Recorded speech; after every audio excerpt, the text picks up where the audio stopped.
You are able to do simply geometric manipulations on STL and OBJ files with ParaView. This is my geometry. I will cut the inflow pipe and make a new cap with ParaView.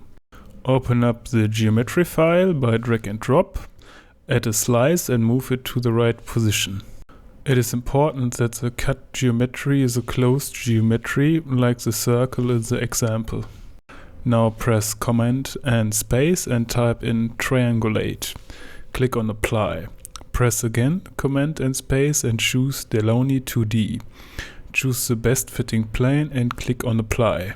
Now we can extract the surface with the filter Extract Surface. Click on File and Save Data, choose the file name and change the type to STL. I would recommend to choose the ASCII type.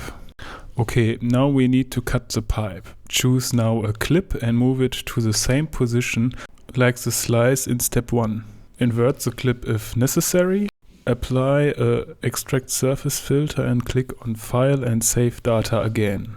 Now we have two separated STL files, one for the cap and one for the rest.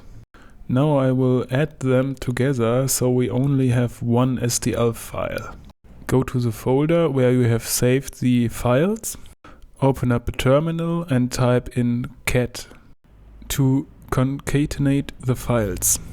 Then the input files, in my case all STL files in that directory, and then an arrow and then the new output name. And this is how your new STL file will look in ParaView.